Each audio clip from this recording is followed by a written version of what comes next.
There is just infinite consciousness, God's infinite being, and its activity, which is all of us.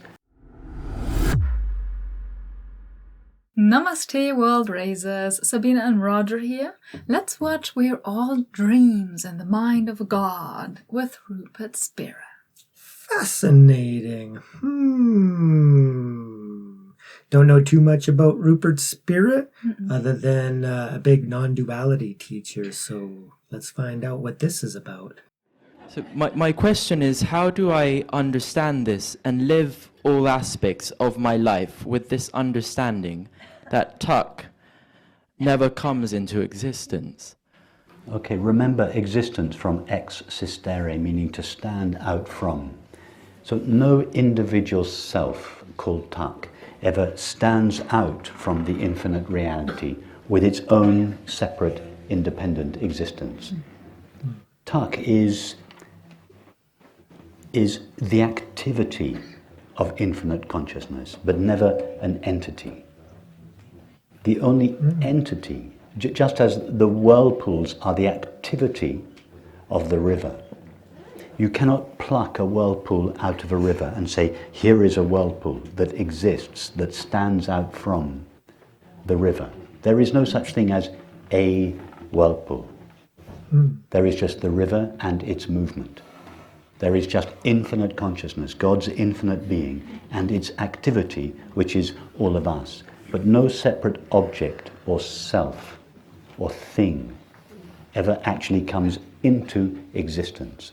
And this is what it means when you sometimes read in the traditional literature, nothing exists.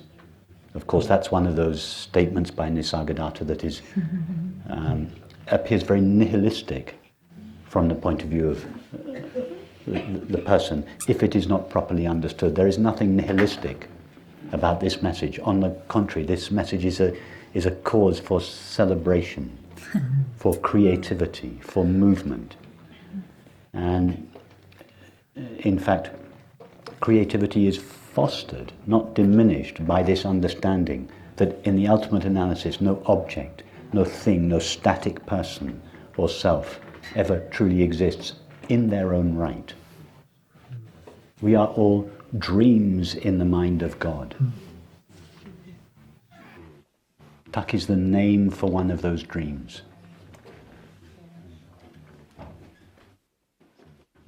It's for me to abide as I am and see tuck as activity.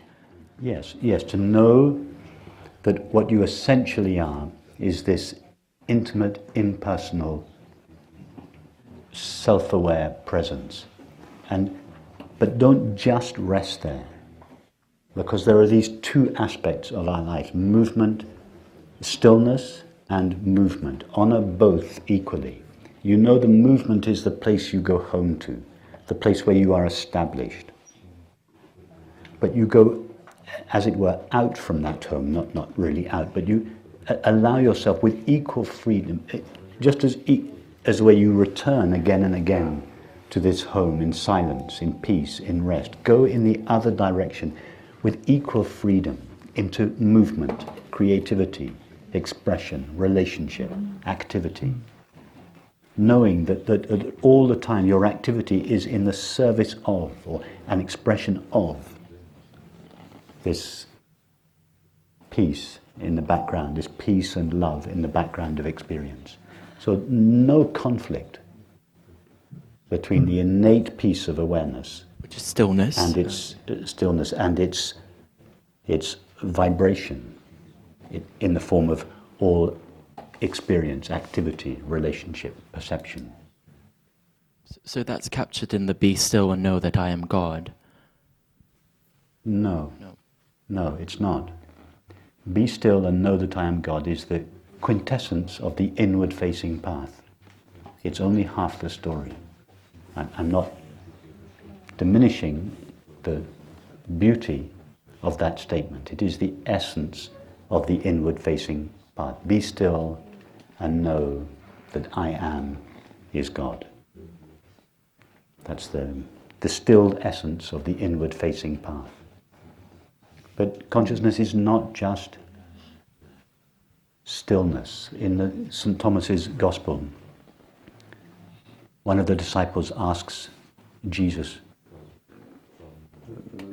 when men ask us who you are, what should I say? What should we say? And Jesus replies, tell them that I am a movement and a rest. A movement and a rest. Tell them that I am a movement and a rest. I want to look that up. Wow.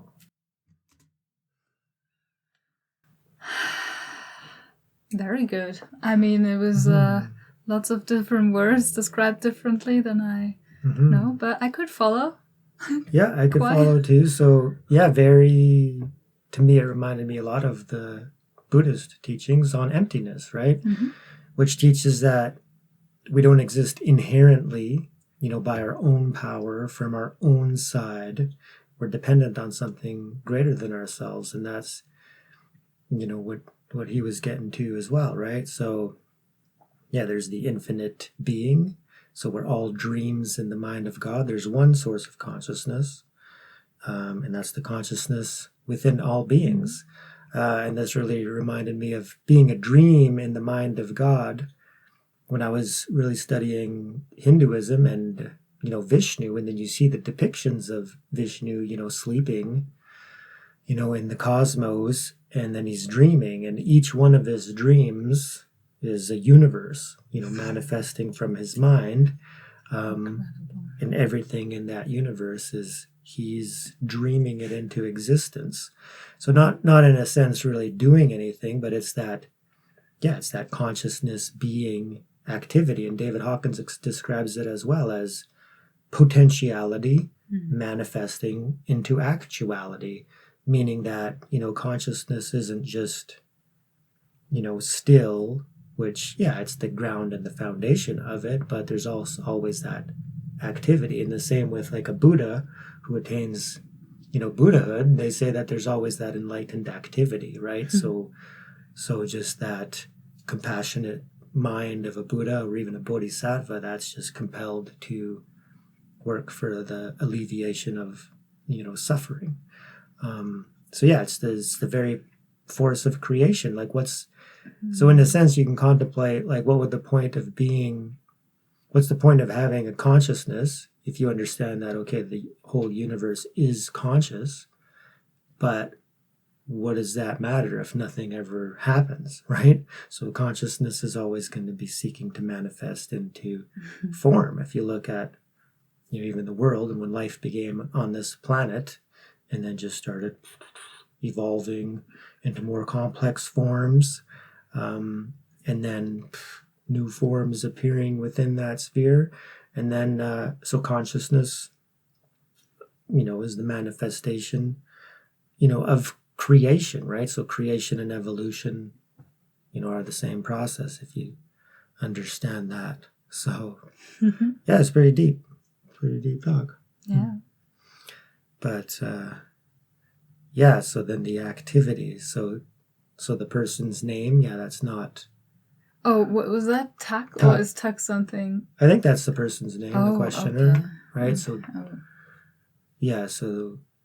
so Tuck is, the label placed on this appearance, but, the consciousness is primary, right? So the one source of consciousness is the light within all light, the light of consciousness, primary. Yeah, so putting this into the perspective of, because you hear that a lot in many traditions and teachings, just saying that this is like a dream. It's not saying that this world we live in is a dream, but it's very much like a dream. And then when you think about, the Buddha who attained enlightenment, and then he just said that he was awake, so which means that he woke up from the dream, and then he became aware, as an enlightened being, tapping into the omniscient mind, and then understanding, experiencing non-duality. That's the ultimate reality, right? You have the two truths of ultimate reality and conventional reality. Conventional reality is the world we find ourselves in with ignorance and delusion and the veil of Maya, that clouds us from experiencing non-duality and the oneness of all. So we're all dreams in the mind of God. Yeah, God is dreaming, but non-dually speaking, we are that God dreaming, but we just don't know that we're dreaming yet, and we think that we're very much these limited creatures. So to wake up from the limited dream means we wake up to the true reality of being, one with God. And then you see that, okay, before I woke up, I was dreaming.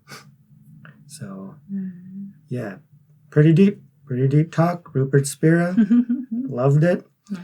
If you guys like this video as much as we did, please hit that like button. Remember to subscribe. It really, really helps the channel. Let us know what you think down in the comments. Check out Rupert Spira if you were intrigued by his teachings. And remember, raise yourself. And raise the dream world. Thank you so much, everyone. And a very special thank you to all our members. We love you. Peace.